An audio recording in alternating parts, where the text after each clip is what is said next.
आपको ये तो पता होगा कि खाने की गलत आदतों जैसे ज़्यादा खाना, ज़्यादा तेल मसाले वाली चीज़ें खाना, तला हुआ खाना, जंक फूड खाना और गलत तरीके से खाना, इन सब आदतों से हमारे पेट पर बहुत भारी नुकसान पहुंचता है और इससे हमारा पाचन धीरे धीरे बेकार होना शुरू हो जाता है, जिससे हमें खाना पचाने में दिक्कत होने लगती है और इसी समस्या को हम अपच कहते हैं। और यदि अपच की समस्या आपको एक बार हो जाती है तो इसके बाद आपके अंदर सोइयों बीमारियां अपने आप आना शुरू हो जाती हैं, जैसे एलर्जी और इम्यून सिस्टम का कमजोर होना, इन्फेक्शन होना, कील मुंह से निकल आना, थकान होना, मूड अच्छा ना रहना, पेट में गैस बनना, कब्ज होना, अल्सर होना और भूख न लगना, उल्टी आना, जी मिचलाना, पेट में दर्द रहना और पेट का हमेशा भारी रहना आदि परेशानियां आती जाती हैं। और यदि आप भी इन परेशानियों से परेशान हैं तो आज की इस वीडियो को आप अंत तक जरूर देखें और गलती से भी इस वीडियो को बीच में स्किप ना करें। तो मैं आपको एक बात बता देता हूँ कि किन कारणों से हमारे अंदर ये सारी परेशानियां आती हैं और किन कारणों से हमारे अंदर अपच की समस्याएं पैदा होती हैं।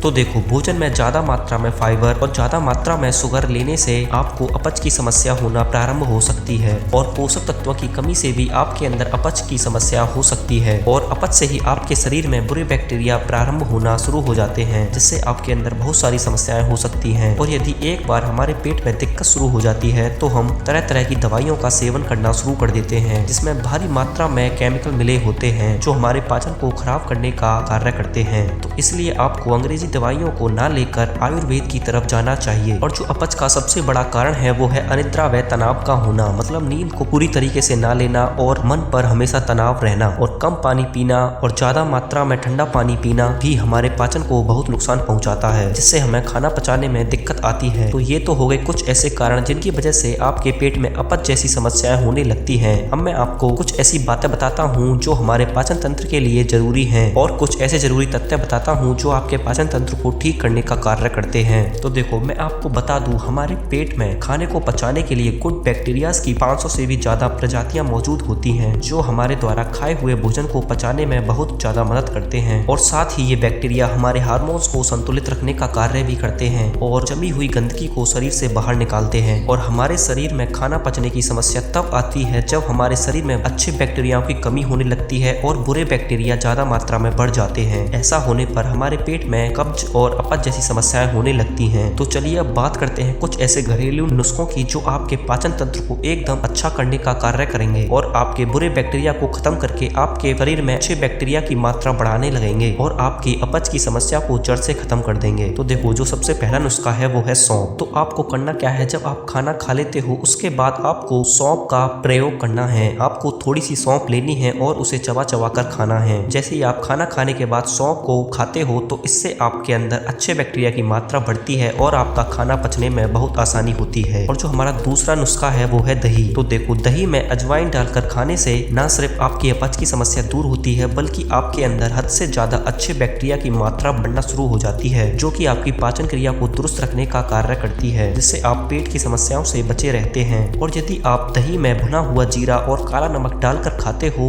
तो इससे आपके पेट को ज्यादा मात्रा में अच्छे बैक्टीरिया मिल पाते हैं और ज्यादा मात्रा में आपका शरीर आपके खाने से संतुलित आहार को एब्जॉर्ब कर पाता है, जिससे आपका पतला दुबला शरीर भी मोटा हो सकता है। अब बात करते हैं अपने तीसरे नुस्खे की, जो कि है अनन्नास। तो देखो, अनन्नास को यदि आप काले नमक के साथ खाते हो तो इससे आपका पाचन तंत्र तंदुरुस्त रहने लगता है। और अनन्नास एक ऐसा फल है जो आपके पाचन तंत्र की क्षमता को बढ़ाता है और पाचन तंत्र को ताकत प्रदान करता है। अब बात करते हैं अपने चौथे नुस्खे की, जो कि है प्याज का सेवन करना। यदि आप सलाद में प्याज खाते हो तो इससे भी आपके पाचन तंत्र को ताकत प्राप्त होती है और यदि आप प्याज के ऊपर नींबू डालकर खाते हो तो इससे आपका पाचन तंत्र 4 गुना ज्यादा तेजी से कार्य करने लगता है और आपके खाने को अच्छे तरीके से पचाना शुरू कर देता है। और प्याज के विषय में आपको एक बात हमेशा ध्यान रखनी है कि कभी भी आपको रात में प्याज का इस्तेमाल नहीं करना है। अब बात करते हैं अपने 5वें नुस्खे की, जो कि है अजवाइन का सेवन करना। तो देखो, यदि आप 1 चम्मच अजवाइन के साथ थोड़ा सा सेंधा नमक लगाकर खाते हो और यदि इनको आपस में मिलाकर खाते हो तो इससे आपकी अपच की समस्या दूर होती है। और यदि आप इन दोनों चीजों का मिक्सर बनाकर सुबह खाली पेट 1 चम्मच खाते हो तो इससे भी आपके पाचन तंत्र को ताकत प्राप्त होती है और इससे आपकी भूख में भी वृद्धि देखने को मिलती है। तो ये थे कुछ ऐसे घरेलू नुस्खे जिन्हें आप आसानी से अपने घर पर ही करके अपने पाचन तंत्र को तंदुरुस्त रख सकते हो। उम्मीद करता हूँ इस वीडियो में बताए गए घरेलू नुस्खों में जितनी भी चीज मैंने आपको बताई है वो सब आपके घर में जरूर उपस्थित होंगी और इन नुस्खों को ट्राई करने में में आपको कोई भी परेशानी भी नहीं आएगी। और यदि बताए गए नुस्खों में से आप कोई भी नुस्खा ट्राई करते हैं तो आपको पाचन से संबंधित किसी भी समस्या का सामना करना नहीं पड़ेगा